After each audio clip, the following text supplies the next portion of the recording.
हमने अपने last lecture में डिस्कस किया था कि असाइनमेंट प्रॉब्लम्स क्या होती हैं और वहां पर एक एग्जाम्पल भी दिया था और देखा था कि असाइनमेंट प्रॉब्लम कैसे आती हैं।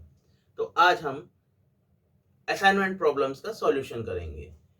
यहाँ पर हम ट्रांसपोर्टेशन प्रॉब्लम्स के सॉल्यूशन को भी अप्लाई कर सकते हैं, क्योंकि आफ्टर ऑल असाइनमेंट प्रॉब्लम भी एक स्पेशल केस है ट्रांसपोर्टेशन प्रॉब्लम के लिए।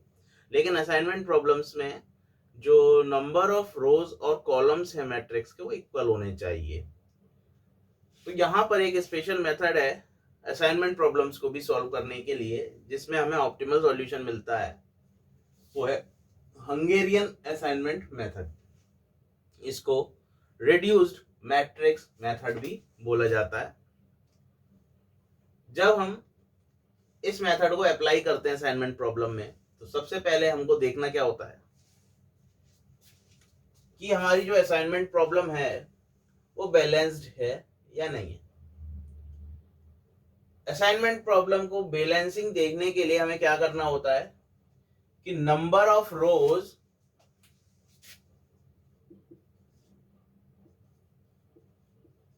Should be equal to number of columns, मतलब जितने कॉलम्स होंगे उतनी ही रो होनी चाहिए। अगर ये नहीं होंगे तो हमको एक डमी रो या डमी कॉलम को इंट्रोड्यूस करना होगा। जैसे यहां देखते हैं 4 कॉलम है और 4 ही रो है, तो नंबर ऑफ रो कितनी है 4 और नंबर ऑफ कॉलम 4। तो इसीलिए हम कहेंगे कि ये असाइनमेंट प्रॉब्लम बैलेंस्ड है। मान लीजिए यहां पर एक रो कम होती, 3 रो होती और 4 कॉलम होते, तब क्या कहते? तब कहते असाइनमेंट प्रॉब्लम इज अनबैलेंस्ड। अब अनबैलेंस्ड को बैलेंस कैसे करेंगे? रो कम थी तो हम एक रो को इंट्रोड्यूस करेंगे और उस रो पर जो यहाँ पर कॉस्ट दी गई होंगी उन सबको 0 कर देंगे। फोर्थ जो रो हम इंट्रोड्यूस करते उसमें सभी जो कॉस्ट होती है उसकी उनको, हमारा फर्स्ट स्टेप था टू चेक असाइनमेंट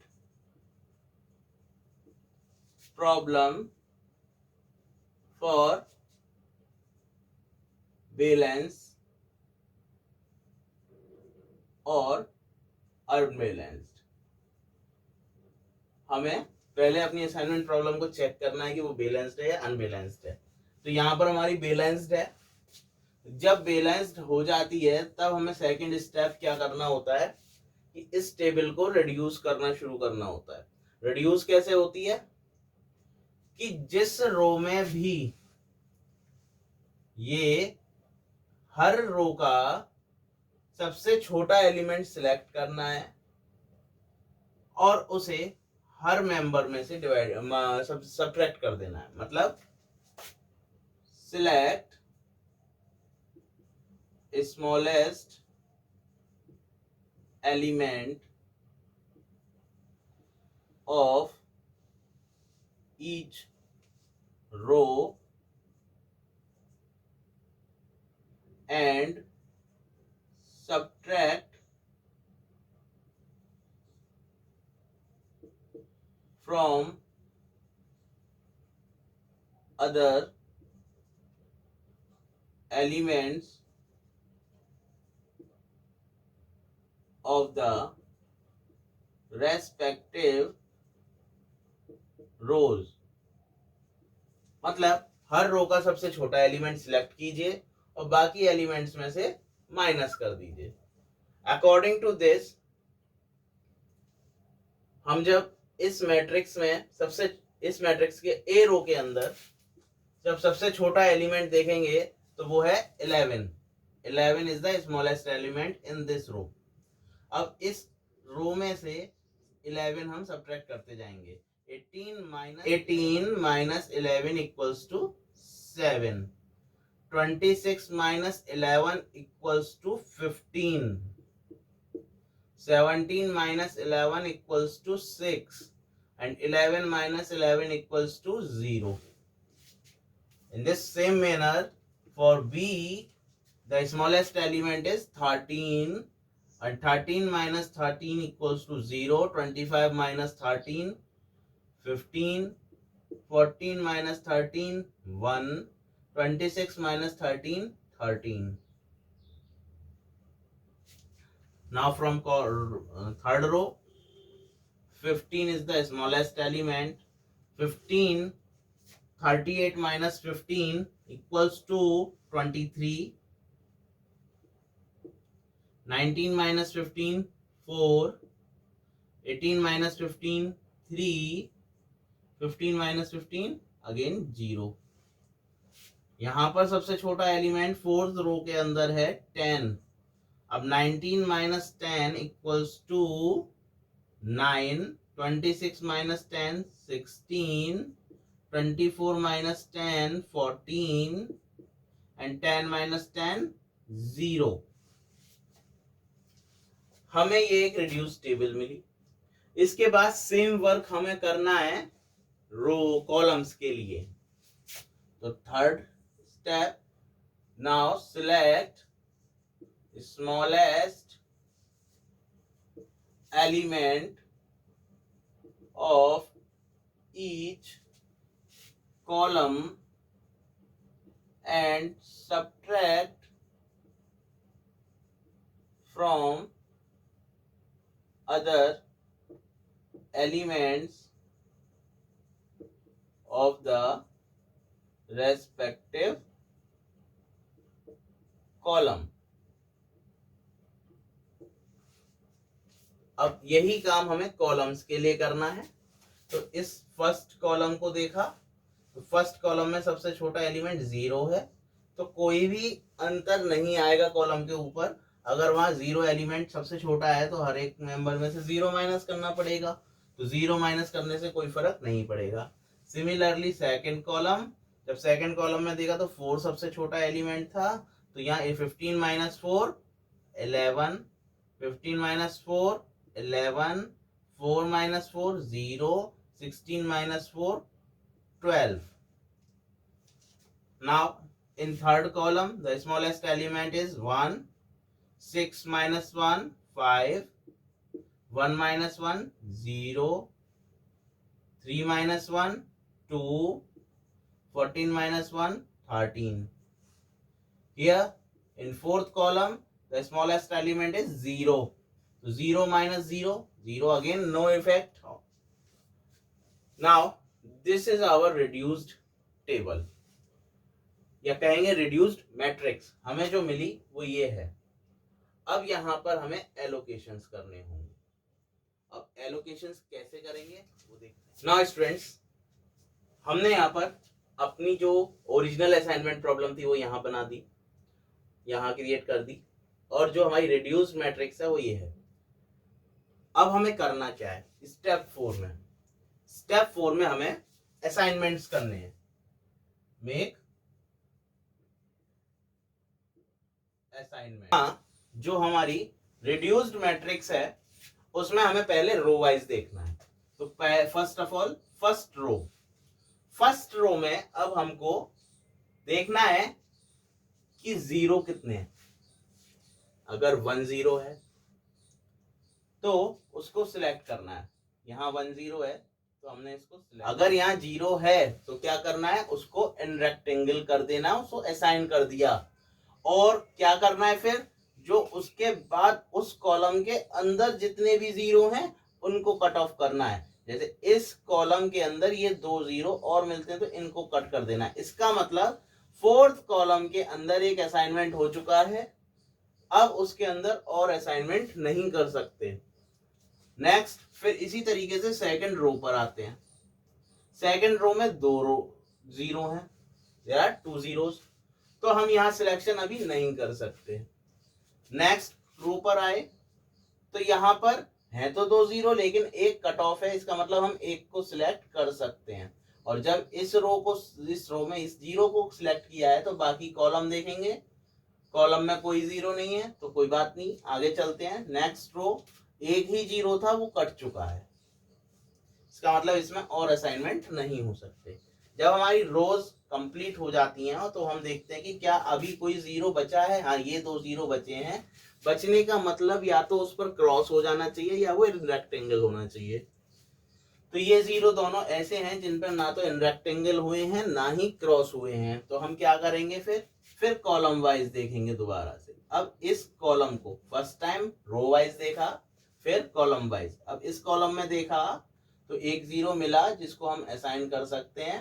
अब जब कॉलम वाइज देख रहे हैं तो फिर रो वाइज कैंसिल करना होगा, तो इसका मतलब अब रो वाइज देखेंगे तो ये कॉलम, ये जीरो कैंसिल हो जाएगा। नेक्स्ट कॉलम देखेंगे, एक जीरो था असाइन हो चुका है। थर्ड में देखेंगे तो एक ही जीरो था वो कैंसिल हो चुका है। नेक्स्ट इसमें असाइनमेंट हो चुके हैं और जीरो।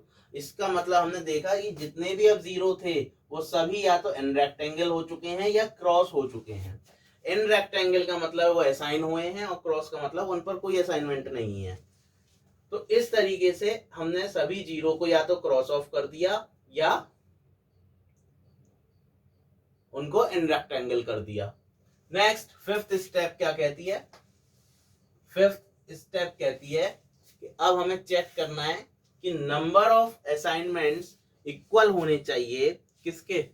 नंबर ऑफ रोज के या कॉलम्स के इक्वल होने चाहिए। तो इससे हम क्या करते हैं? ऑप्टिमैलिटी चेक करते हैं कि हमारा सॉल्यूशन ऑप्टिमल आ रहा है या नहीं। तो यहाँ पर ऑप्टिमैलिटी चेक करने के लिए हमने क्या किया? नंबर ऑफ असाइनमेंट्स इक्वल होना चाहिए नंबर ऑफ रोज या कॉलम्स के, क्योंकि वो m/n की मैट्रिक्स जो है वो वहां पर नंबर ऑफ रोज और कॉलम्स इक्वल हैं। तो कहेंगे जो भी उसका ऑर्डर है, मैट्रिक्स का जो भी ऑर्डर है, कि ऑर्डर 4 की है, ऑर्डर 3 की है, जिस भी ऑर्डर की है उतने ही असाइनमेंट होने चाहिए। अब यहाँ देखा असाइनमेंट कितने हैं? 1 2 3 असाइनमेंट है और रोज कितने हैं या कॉलम्स कितने हैं? 4। तो इसका मतलब ये दोनों इक्वल नहीं है। अभी ये हम ऑप्टिमल सॉल्यूशन पर नहीं है। इसका मतलब अब इसमें क्या करना होगा? इसको ऑप्टिमल करना होगा। अगर ये यहाँ पर नंबर्स इक्वल होते तो हम कहते हैं हमारा सॉल्यूशन ऑप्टिमल है, और उसके बाद स्टेप करते कि जो ये असाइनमेंट्स हैं उसके अकॉर्डिंग कॉस्ट निकाल लेते कि क्या मिनिमम कॉस्ट होने वाली है या मिनिमम टाइम कितना होने वाला है। लेकिन जब ये काम नहीं हुआ, इक्वल नहीं आया, तो ये नॉट ऑप्टिमल है। अब नॉट ऑप्टिमल को ऑप्टिमल कैसे बनाना है उसे देखते हैं। नाउ स्टूडेंट्स, हम देखेंगे कैसे इस नॉन ऑप्टिमल सॉल्यूशन को हम ऑप्टिमल में कन्वर्ट करेंगे। तो सबसे पहले यहाँ पर देखना है कि कुछ 5 स्टेप्स हैं जिनको हमें इसके लिए फॉलो करना होता है। तो सबसे पहले mark rows that do not have any assigned zero. हमें सबसे पहले देखनी है ऐसी कोई रो जिसमें कोई असाइनमेंट नहीं हुआ हो। हमारे को ऐसी रोज देखनी है सबसे पहले जिनमें असाइनमेंट्स नहीं है। तो जब यहाँ पर हमने देखा तो हमारी फर्स्ट रो में असाइनमेंट है, सेकंड रो में भी असाइनमेंट है, थर्ड रो में भी असाइनमेंट है, लेकिन फोर्थ रो में असाइनमेंट नहीं है। तो इसीलिए हमने इस रो को सिलेक्ट किया और इसको मार्क कर दिया। इसको मार्क करने के बाद क्या करना है? Mark column that have zeros in the mark row. अब जो हमने रो मार्क करी, हमने ये रो मार्क करी, तो अब इसमें ये देखना है कि इसमें जीरोस हैं क्या। जितने भी जीरोस होंगे उन कॉलम्स को सिलेक्ट कर लेना है। इसका मतलब यहाँ पर हमको सिर्फ एक ही जीरो है हमारे पास, तो हम ये क्या होगा? ये वाला कॉलम सिलेक्ट होगा, तो हम इस कॉलम पर मार्क कर देंगे। ये कॉलम सिलेक्ट होगा तो हमने इसको मार्क कर दिया। ये रो मार्क हो गई और ये कॉलम मार्क हो गया। कैसे हुआ? रो में देखना है कि कोई असाइनमेंट नहीं होने चाहिए, कॉलम में देखना है, उस रो के अंदर फिर देखना है कि कोई जीरो तो नहीं है। जीरो है तो उसको मार्क कर देना कॉलम को। अब मार्क होने के बाद mark row that have assigned row in the marked column. अब क्या करना है? ये जो कॉलम मार्क किया था इस कॉलम में देखना है कोई ऐसी रो है जिसमें हमारे जीरो असाइंड है या कोई असाइनमेंट है। तो जब हम इस कॉलम में देखते हैं तो ये एक ऐसी रो दिख रही है जिसमें असाइनमेंट है, तो इसीलिए ये रो सिलेक्ट हो जाएगी। मतलब कैसे किया? अगेन पहले वो देखना है कि किसी रो में कोई रो ऐसी हो जिसमें कोई असाइनमेंट ना हो। तो ऐसी एक रो हमें मिली जिसमें असाइनमेंट नहीं था, वो थी रो 4। उसके बाद क्या देखना है, उस रो के अंदर जीरो है, अगर कोई जीरो है उसमें तो उस कॉलम को सिलेक्ट करते हैं। यहाँ पर हमारे को जीरो था फोर्थ कॉलम में, तो फोर्थ कॉलम सिलेक्ट हो गया, एक रो सिलेक्ट हो गई, एक कॉलम सिलेक्ट हो गया। अब इस कॉलम में देखना है क्या कोई असाइनमेंट है, हाँ फर्स्ट रो में असाइनमेंट था तो उसे सिलेक्ट कर लिया। बस ये 3 स्टेप हुई। इन स्टेप्स को हम रिपीट करते हैं जब तक कि सभी रोज और कॉलम्स हमारे मार्क नहीं हो जाते, मार्किंग सभी पर नहीं हो जाती है। तो ये यहाँ पर मार्किंग हो गई सभी ये जो मार्किंग की चेन है जब तक खत्म नहीं हो जाती तब तक हम सब करते हैं। इसके बाद कहता है लास्ट में, draw lines through all the unmarked row, जितनी भी रोज अनमार्क्ड हैं। अब हमारी रो कितनी अनमार्क्ड है, 1 2, कौन सी मार्क नहीं है, 2 और 3। तो इन पर लाइन ड्रॉ कर दीजिए, एक लाइन, 2 लाइन, ठीक। इसके बाद and marked column, unmarked row and marked column, और जो मार्क्ड कॉलम है उस पर लाइन ड्रॉ कर दीजिए। तो मार्क्ड कॉलम ये है, ठीक। तो ये रहा लाइंस हमारी हॉरिजॉन्टल और वर्टिकल लाइंस बन गई। अब ये लाइंस क्या होनी चाहिए, नंबर वही कॉलम्स के इक्वल होना चाहिए, नंबर ऑफ रो और कॉलम के, जो कि एक कम है, इसीलिए नॉन ऑप्टिमल है। अब क्या करना है, अब स्टूडेंट्स जो है इन स्टेप 7 हमको क्या करना है कि अब ये जो हमने मैट्रिक्स बनाई है इसमें देखना है कि जो एलिमेंट्स अनकवर्ड हैं, अनकवर्ड मतलब जिनके ऊपर कोई लाइन नहीं है, तो अनकवर्ड एलिमेंट्स कौन कौन से हैं, 7 11 5 9 12 13। अब इनमें देखना है सभी अनकवर्ड एलिमेंट्स में कि smallest element, minimum element of all uncovered, uncovered में सबसे छोटा अब मुझे यहाँ जो मिल रहा है वो है 5। 5 is the smallest element in the uncovered elements. तो क्या करना है कि जितने भी अनकवर्ड एलिमेंट्स हैं उनमें से इस नंबर को सब्ट्रैक्ट करना है, मतलब जो smallest element of uncovered elements है उसे सभी अनकवर्ड में से सब्ट्रैक्ट करना है। तो अनकवर्ड कौन है, 7, 7 में से 5 सब्ट्रैक्ट होगा तो वी गॉट 2। जब 11 में से 5 माइनस होगा तो 6, 5 minus 5 0, next 9 minus 5 4, 12 minus 5 7, 13 minus 5 8। और क्या करना है, जहां पर इंटरसेक्शन हो रहा है तो वहां जो एलिमेंट है उसमें इस नंबर को ऐड करना है, इस मिनिमम एलिमेंट को ऐड कर देना है। जैसे मुझे जो इंटरसेक्शन है वो एक तो एक 13 पर दिख रहा है और एक 0 पर, ये दोनों ऐसे एलिमेंट है जहां पर लाइंस का इंटरसेक्शन है, तो इनमें इसको ऐड करना है। तो 13 प्लस 5 18 और 0 प्लस 5 5। बाकी सभी एलिमेंट्स को ऐसे ही लिख दीजिए जैसे हैं। तो यहां पर है 0, यहाँ 0 11 0 23 0 2 0। Now make assignments again. अब दोबारा से हम इसमें असाइनमेंट क्रिएट करेंगे। अब ये हमारी टेबल है, अब इसको असाइन करेंगे दोबारा से। तो हम फर्स्ट रो को देखते हैं, यहाँ 2 0 है, आंसर नहीं दे सकते हम, कम। यहाँ पर फिर सेकंड रो देखते हैं, यहाँ पर भी 2 0 है, आंसर नहीं दे सकते। थर्ड रो देते हैं, थर्ड रो में एक 0 मिलता है, उसको हम सिलेक्ट करते हैं और असाइनमेंट करते हैं। जब रो सिलेक्ट करिए तो बाकी कॉलम में देखा कोई 0 है, नहीं है तो कोई प्रॉब्लम नहीं। नेक्स्ट फोर्थ रो देखते हैं, फोर्थ रो में भी एक सिंगल 0 मिलता है, उसको सिलेक्ट करते हैं। बाकी कॉलम में ये 0 मिलता है, इसको कट ऑफ कर देते हैं। नाउ कॉलम वाइज, ये तो रो वाइज हुआ, अब कॉलम वाइज। कॉलम वाइज में पहले ये फर्स्ट कॉलम मिलता है, फर्स्ट कॉलम के अंदर एक 0 है, उसको असाइन किया। असाइन होने के बाद इस रो में देखा तो इस रो में एक 0 और है, उसे कट ऑफ किया। नेक्स्ट सेकंड कॉलम, तो सेकंड कॉलम में देखा एक ही जीरो है, वो असाइंड है। थर्ड कॉलम 2 जीरो थे लेकिन एक जीरो कट ऑफ हो चुका है, तो इसका मतलब एक पर हम असाइनमेंट कर सकते हैं। बाकी फिर रो में देखा, रो में एक जीरो था, वो कट ऑफ है। नेक्स्ट फोर्थ कॉलम पर आए, फोर्थ कॉलम में असाइनमेंट है और कॉस्ट है। अब हम सभी जीरोस को देखेंगे कि क्या सारे जीरो हमारे कट ऑफ हो चुके हैं या असाइंड हो चुके हैं। देखिए यहाँ पर 2 जीरो थे, एक असाइंड है, एक जीरो कट ऑफ हो गया, एक जीरो असाइंड है, एक कट ऑफ अगेन। तो सभी जीरो हमारे या तो रेक्टेंगल हो चुके हैं, असाइन हो चुके हैं, या फिर कट ऑफ हो चुके हैं।